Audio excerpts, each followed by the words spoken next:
Now, I'm not a professional photographer, but I've made $35,000 selling my photos online. In this video, I'm going to go through exactly how I did it. Which sites I've tried, which ones worked, which ones didn't, as well as which ones I think are going to be the best sites in the coming year. Let's get started.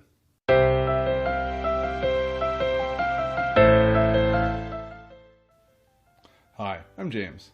I make a living as a software developer, but I love travel and landscape photography. For the past 7 years, I've been selling my photos online. Now, I'm going to be going through the results that I've got selling my photos online, but your results may differ depending on the type of photography you do. I'd love to hear in the comments section about whether you've tried selling your photos online before and what type of success you've had. Also, stick around at the end of this video because I'm going to go through which sites I think are going to be the best in the coming year. Now I'm going to jump on the computer and show you some charts of the sales I've had over the past 7 years. So I keep track of the revenue from each website in Excel. So what I'm going to do is I've just created 5 charts in Excel where I can kind of walk you through how I make money selling my photos online. I'm going to start pretty high level and I'll get into more detail, and at the end I'll kind of go through how much money I've made from each individual site. So this is how the $35,000 breaks out year over year. You can see that when I started here, my first year I only made about $1,000. And then it continued to increase over the next, for the first 4 years until 2015, when I reached the high of $7,000 a year. And there's a bit of a decline that's starting to rebound now. In this chart, you can kind of see why it went up and then went down. The green shows my revenue and the red shows how many photos I posted each year. So you can see my first year, I posted about 100 photos, uploaded them to different sites online. And then my second year, I was very motivated. I did over 240 photos. Now these are 240 fully processed photos that I uploaded to multiple sites. Now, in November of 2013, my wife and I had our second child, and the time that I had to go traveling and take photos as well as process those photos went down. So you can see in 2014, I only uploaded about 100 photos. Now, despite uploading less photos, my revenue kept going up in 2014 and even in 2015, even though the amount of photos that I posted went down. Now in 2016, we had our third child, and I just really didn't have much time to travel and do photography. So 2016 and 2017, I really didn't post many photos, and that's why you can see here that my revenue went down for those years. And over the past year, year and a half, in 2018, I've started to post a bit more, and it started to go back up. So you can see that once you upload your photos, you can keep getting revenue from them, even if you're not posting regularly, but it will go down slightly year over year.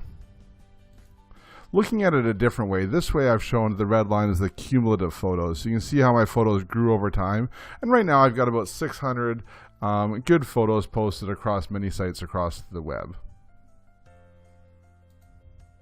Now, if you look at the types of sites that I upload to, you can really break them into 3 main sites. Okay, the first is direct stock. So this is my own website. So I have a website, souvenirpixels.com. I used to host it on Squarespace. I currently host it on SmugMug. And anybody can go on there and buy photos directly from me, photo licenses.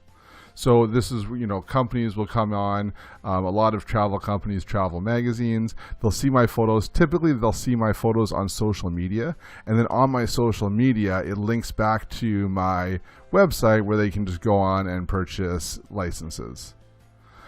Also on my website, you can purchase prints. So I sell prints on my website now. I also have uploaded my photos to a lot of print-on-demand sites, and I've tried out a bunch of them, but the only one that I've really had great success with is Fine Art America. So most of my photos are on Fine Art America, and I've made, some money from those as well too. You can see here about 8%.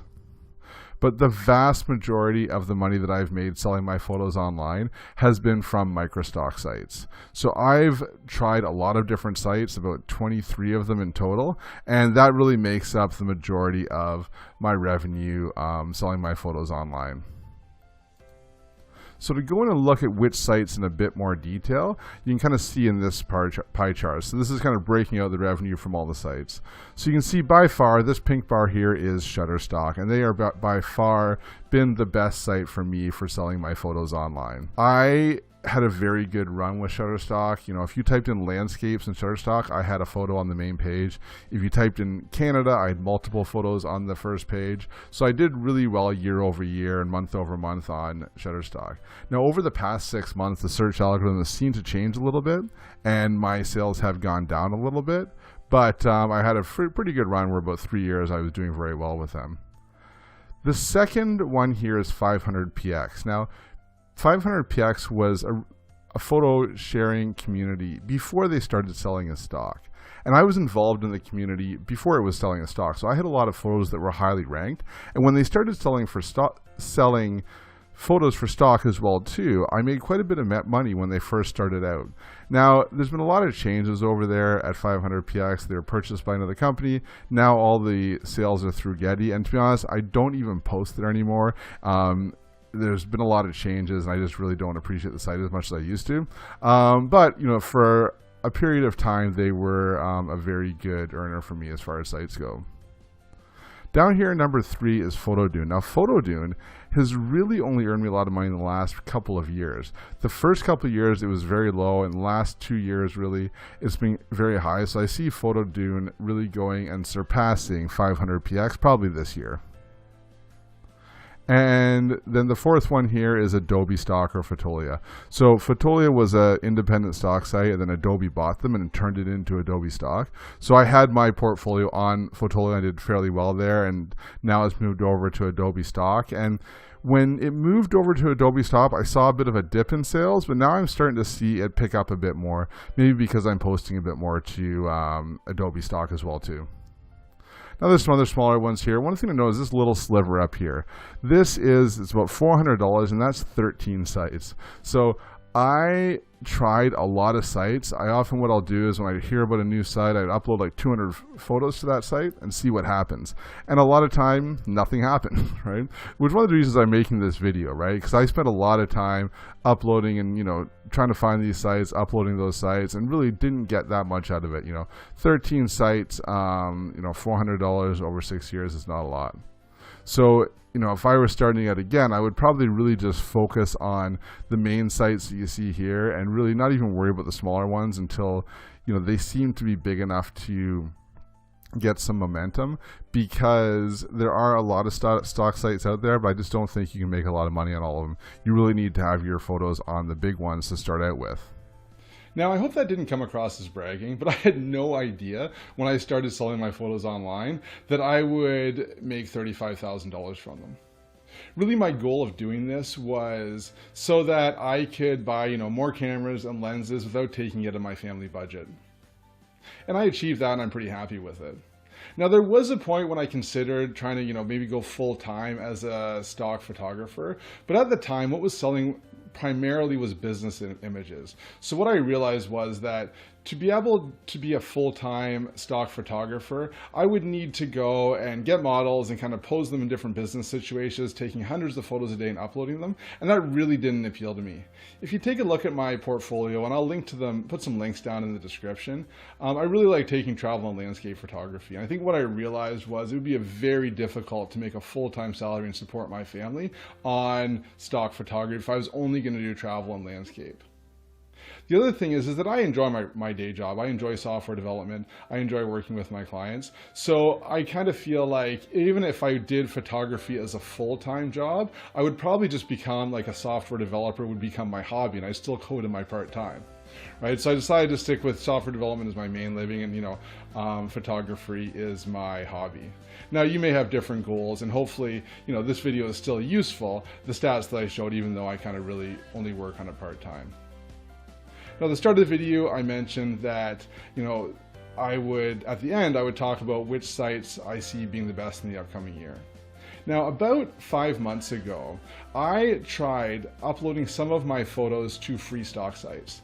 Now, if you aren't familiar with these free stock sites, there's sites like Pexels, Pixabay, Upsplash is another one, where you can upload your photos and then anybody can use them for free, commercial purposes for free. So they're stock sites, but you don't get paid. But the thing is, when someone downloads them, the sites encourage that person to give you a donation for the photo.